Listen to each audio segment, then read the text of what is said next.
Psikolog itu bukan cuma tempat curhat, tapi safe space buat kita bongkar isi kepala tanpa takut dijudge. Kenalin, ada Kak Restu Rizky Purwanti, psikolog asal Banjarmasin yang siap jadi teman diskusi kamu.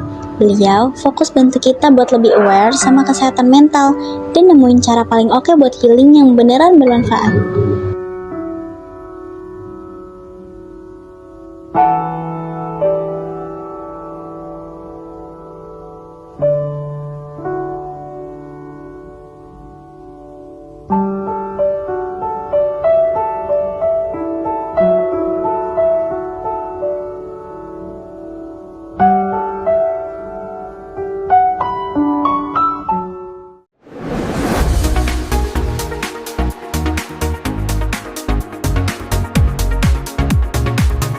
Di podcast PDKT. Pas dengar kita tahu. Bersama aku Jelita Marsalianti yang akan menemani obrolan kita kali ini. Dan tentunya obrolan kita kali ini akan membahas sesuatu yang bakalan relate sama kalian semua. Terkadang kalian mikir gak sih, kita tuh terlalu sibuk sama aktivitas kita sendiri, kayak pekerjaan, tugas, dan ya masih banyak lah yang lain lagi. Sampai-sampai kita ngelupain bahwa self-care itu penting bagi diri kita sendiri gitu.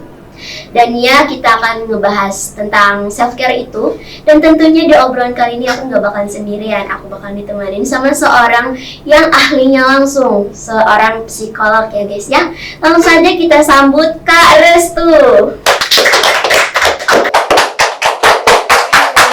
Halo Kak, gimana kabarnya nih Kak? Baik, alhamdulillah. Alhamdulillah. Ya, bagaimana? Alhamdulillah baik juga Kak, walaupun agak sedikit serak suara saya Kak, karena cuacanya kali ya nggak nentu gitu. Iya betul, musim batuk ya. Iya. Apa terdengar seksi kok? Makasih Kak. Iya, sama-sama.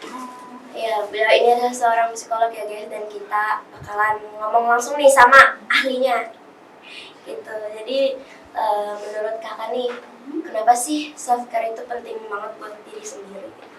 Oke, kita jelasin pengertiannya dulu ya. Iya. Self care itu kan segala sesuatu yang kita lakukan gitu kan untuk menjaga kesehatan fisik, mental, kemudian emosional kita. Gitu kan. Nah, dalam psikologi itu ada namanya konsep Abraham Maslow, itu dalam hierarchy of needs. Itu adalah kebutuhan di mana di setiap kebutuhan itu ada tingkatannya. Jadi untuk mencapai tingkatan paling atas, kebutuhan yang di bawah itu harus terpenuhi terlebih dahulu. Nah, self care itu adalah fondasi dari itu semua. Nah, kenapa penting self care itu? Karena dari beberapa penelitian menunjukkan bahwa orang yang memiliki atau rutin self care itu bisa meningkatkan tingkat resiliensi yang baik. Tingkat resiliensi itu adalah bagaimana dia bertanggung jawab atau beradaptasi terhadap segala tekanan yang datang gitu kan. Nah, jadinya kenapa self care itu penting ya, tadi bisa membantu kita untuk menekan tingkat stres, lalu kemudian juga bisa memperbaiki hubungan dengan orang lain gitu. Oh, jadi itu penting banget ya Kak. Kalau misalnya nih kita nih kan saya nih Kak sebagai pelajar tuh kan mestinya banyak banget tuh kayak mikirin tugas, belum lagi mikirin di rumah, terus juga apalagi kan yang ikut ekstrakurikuler tuh bakalan banyak banget nih yang harus dilakuin. Nah itu tuh kan kayak aduh sibuk banget, banyak banget yang harus dilakuin itu. Misalnya kayak nggak terpenuhi gitu, gimana ya Kak supaya kita tuh bisa mengatur diri sendiri gitu supaya ngingatin oh self care itu penting gitu. Oke, biar bisa mengingatkan ya. Kalau kakak itu biasanya kalau misalkan nih udah pikiran udah mulai berkecamuk ya, udah memikirkan hal-hal yang belum tentu terjadi gitu kan, atau overthinking biasanya seperti itu, atau mungkin mulai merasa lelah dengan kegiatan yang ruwet itu kan harus diselesaikan tugasnya sekarang juga gitu. Biasanya tuh yang dilakukan adalah dengan paling tidak melakukan pernafasan. Teknik pernafasan dalam 4-4-4. Jadi tarik nafas dari hidung, hitung sampai 4 kali di dalam hati, kemudian ditahan dulu, jangan langsung dikeluarkan. 4, 4 kali juga dihitung, ditahan 1, 2, 3, 4, tahan, baru hembuskan lewat mulut. Itu 4 kali juga, 4 hitungan. Jadi 4, 4, 4 hembus.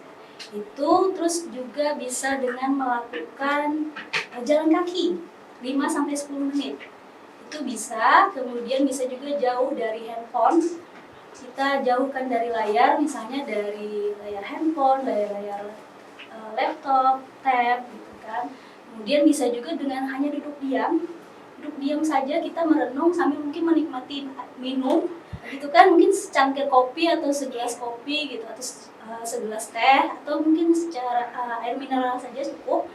Itu bisa juga dengan cara sederhana seperti itu. Biasanya yang kakak rasakan adalah ya akhirnya berpikir, oh ternyata dengan berdiam diri itu bisa akhirnya memulihkan ibaratnya benang kusut itu kan, bisa jadinya lebih lurus lah sedikit. Oh ternyata tidak harus semuanya harus diselesaikan sekarang juga tuh. Jadi mungkin bisa kakak terapkan juga, kakak juga terapkan juga cara-cara yang tadi untuk di aktivitas kakak sehari-hari. Itu kan Kak udah pernah ses tuh kayak yang kakak bilang tuh supaya nenangin diri tuh dengan cara diam diri. Nah tapi kan Kak, aku kalau diam diri tuh kayak malah tambah panik, kayak malah tambah overthinking gitu. Kayak diam aja gini ya, pikiran aku tuh kayak nggak bisa dikontrol. Itu kayak gimana ya Kak? Sumpah aku itu rasa kayak apa ya, hati itu kayak gelisah, terus juga overthinking. Mana banyak lagi yang harus dipikirin, banyak beban yang harus ditanggung. Apalagi kan kebanyakan remaja-remaja yang di zaman sekarang itu tuh saya pernah ini ya Kak, aku pernah baca di beberapa jurnal bahwa sekarang itu tuh banyak banget kasus ini apa namanya, nah itu. Oke. Ya, melakukan kekerasan kepada dirinya sendiri gitu. Nah itu aku rasa aku ngerasainnya juga Kak, karena ya itu tadi overthinking, terus hati gelisah karena banyak banget yang harus dipikirin, kayak tugas sekolah, terus juga di rumah. Dan itu tuh gimana cara ngatasinnya Kak? Soalnya kayak ngeganggu banget gitu sama aktivitas. Ya, berarti kan kakak perlu self care tadi. Iya. Untuk mengurangi itu semua, tidak menghilangkan karena semuanya harus kakak hadapi gitu kan. Iya. Tapi paling tidak dengan self care itu bisa mengurangi intensitas yang kakak rasakan. Nah, inilah dampaknya kalau misalkan self care itu tidak dilakukan atau diabaikan. Bisa jadi ya tadi akhirnya kan jadi kalau dari segi fisik bisa jadi mudah sakit, kemudian sulit berkonsentrasi, lalu kemudian bisa menyebabkan apa sih namanya ya, gangguan tidur gitu kan, jadi susah tidur gitu.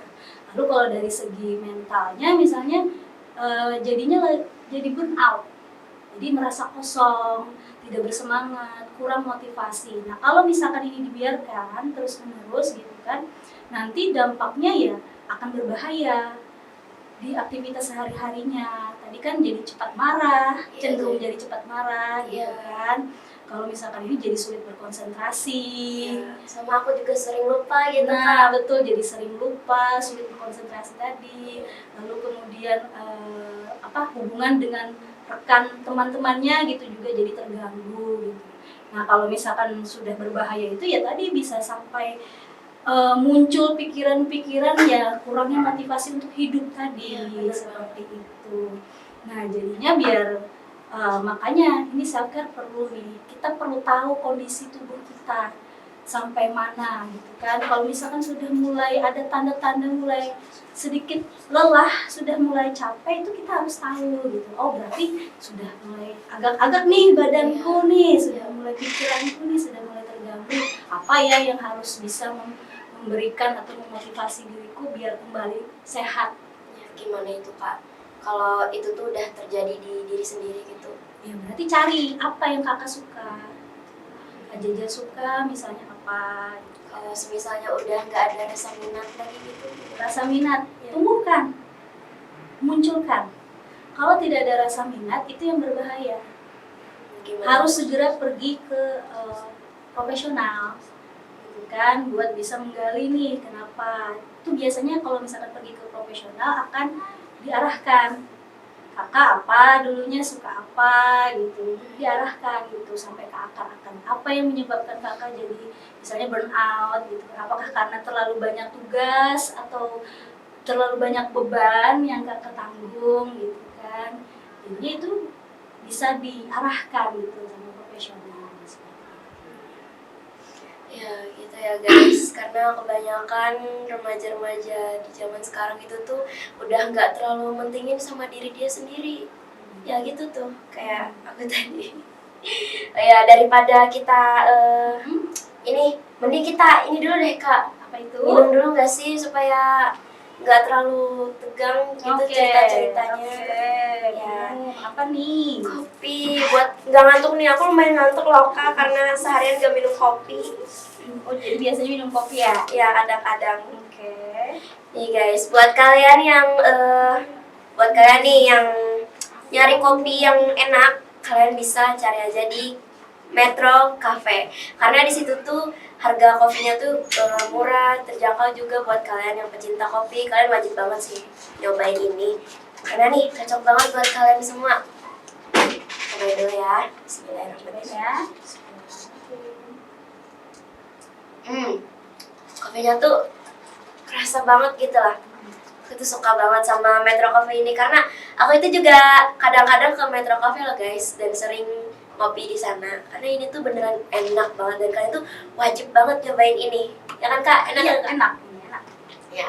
Terus juga selain Metro Cafe juga kalian juga wajib nyobain ini.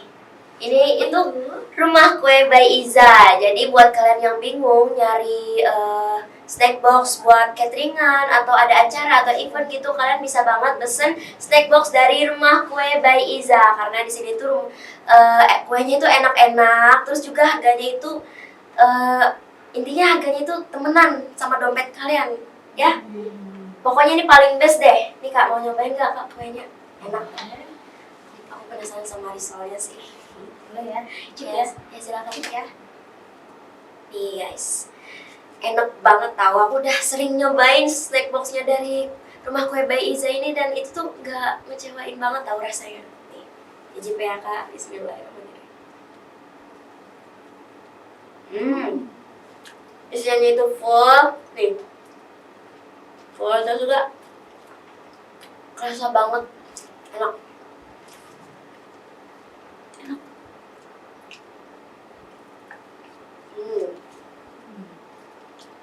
Jadi kalian tuh wajib banget cobainnya.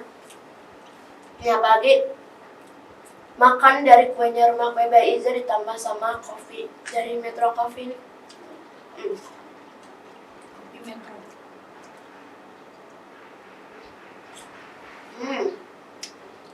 Best deh pokoknya.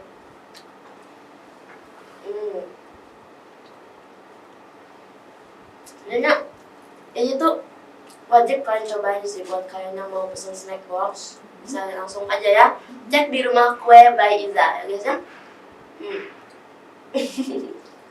Itu santai-santai aja ya Kak ngobrolnya.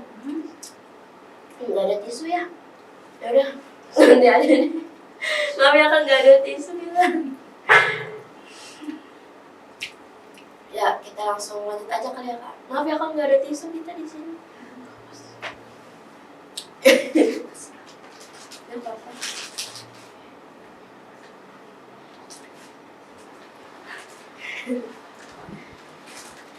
Terus juga boleh.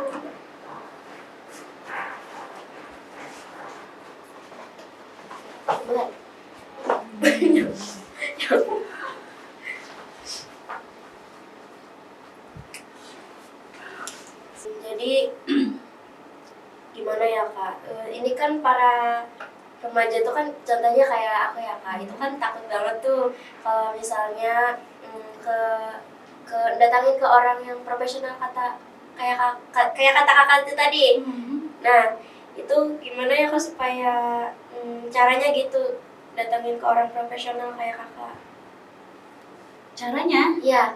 Soalnya kan takut sendirian gitu kalau diminta ditemani oke. sama orang rumah kan pasti ya malu gitu. Ngapain kamu sok-sokan pergi ke psikolog, psikiater, nggak juga stres ya kamu, nanti kamu masuk rumah sakit jiwa. Ya biasanya itu kan kesadaran dari masing-masing ya. Biasanya Iya. kalau anak-anak remaja seperti kalian ini kan berarti masih di bawah umur gitu Iya. kan. Boleh didampingi sama orang tua gitu kan. Mama, terus ayah gitu kan, ibu, ayah gitu. Ini kayaknya saya perlu bantuan profesional deh. Apa, kenapa? Pasti kan dicecer dulu sama orang tua kan. Apa bilang ini permasalahannya ini gitu kan. Saya nggak bisa kalau misalkan hanya mendengar nasihat dari kalian gitu kan, orang tua gitu kan. Saya perlunya bantuan dari profesional gitu.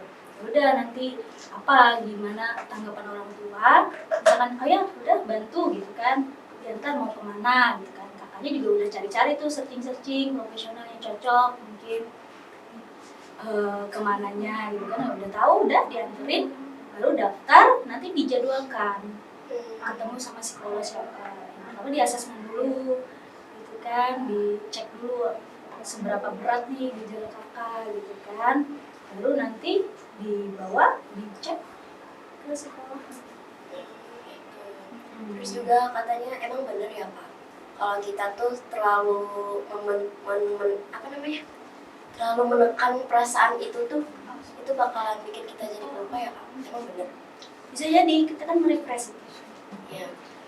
Menekan itu kan merefresh segala kejadian apapun itu, mungkin kejadian yang buruk ya, Ya, kayak memendam sendiri gitu. memendam, kebanyakan memendam, akhirnya kan jadinya pikiran kita juga terpendam untuk bagian itu, nanti pada akhirnya pada saat kita perlu merecall kita lupa gitu kan, perlu memanggil kembali kejadian yang telah terjadi gitu karena kita pendam gitu kan, ini bisa lupa, makanya bisa menyebabkan tadi kelupaan tadi gitu, karena kita kebanyakan memendam yang harusnya jangan kita pendam tapi kita utarakan.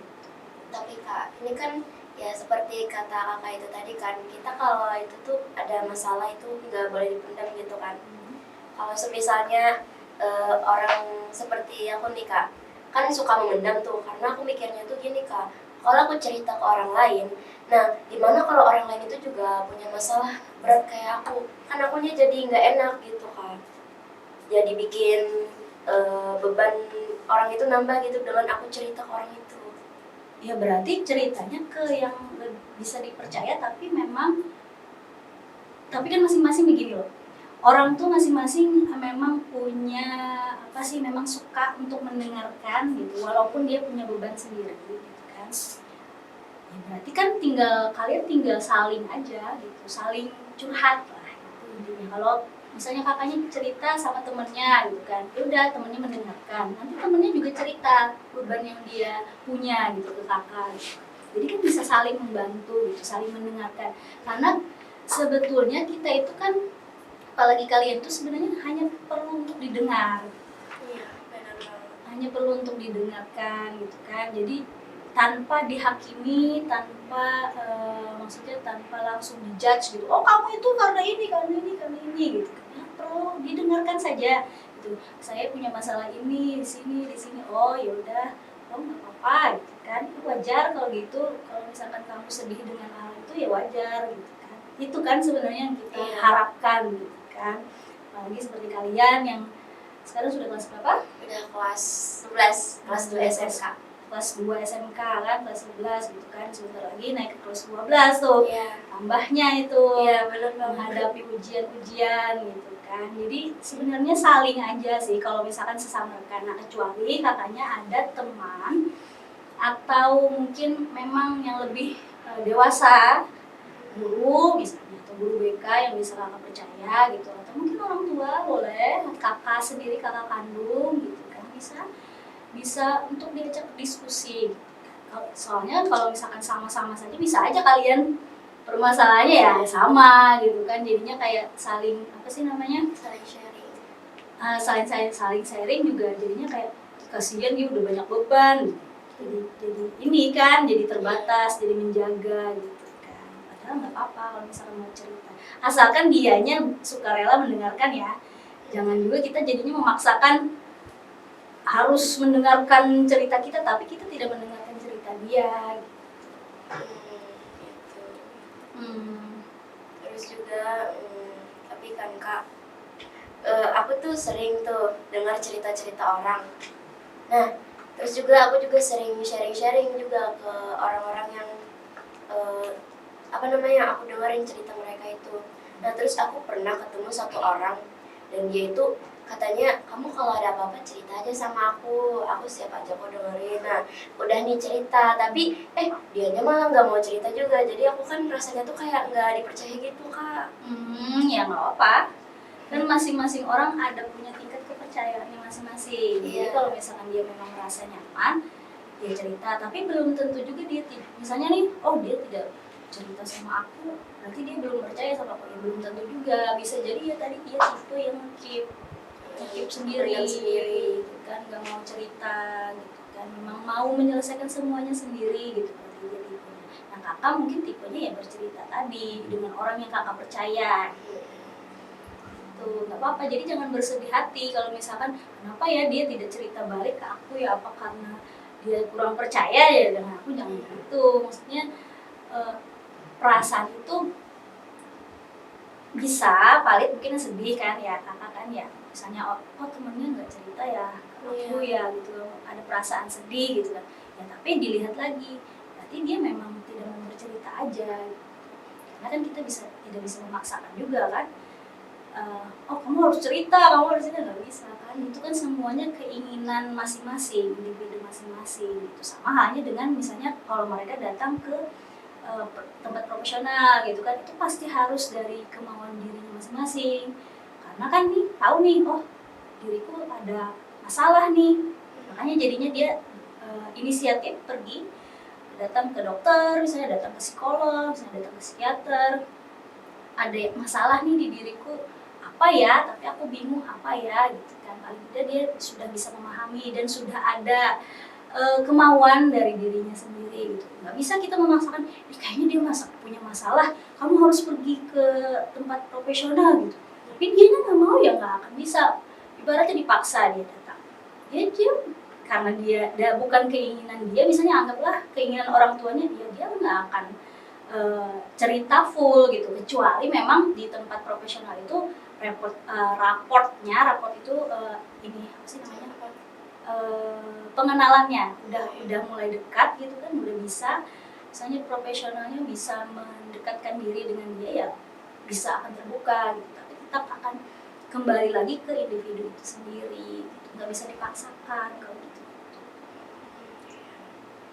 Terus juga ya itu tadi, aku ngerasain sendiri Kak, dampak dari memendam itu tadi, nggak peduli sama diri sendiri.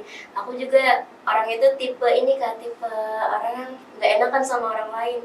Misalnya nih dia mau ini, oh ya padahal aku juga mau gitu, oh ya udah kamu aja gitu. Suka ngalah juga. Nah itu kan berarti udah termasuk nggak mentingin diri sendiri, nggak self care gitu ya Kak ya. Iya, jadinya jatuhnya kan people pleaser jatuhnya. Iya, soalnya ya gimana ya, susah emang jadi orang gak enakan itu.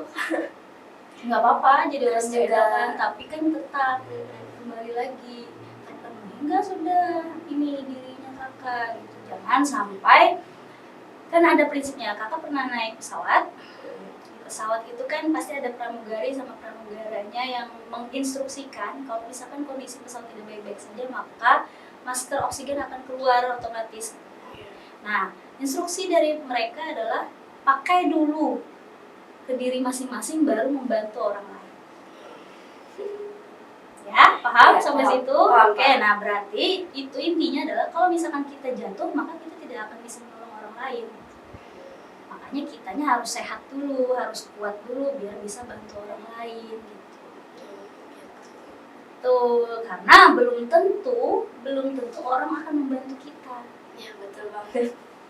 Makanya jadinya self love atau self care itu perlu, karena siapa lagi yang mencintai diri kita selain diri kita sendiri.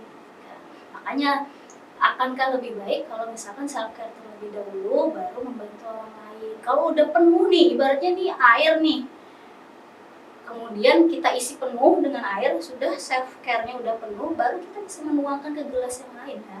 Iya. Tapi kalau gelasnya kosong, kitanya perlu bantuan tapi kita membantu, apa yang kita bantu? Iya sih. Ya. Iya.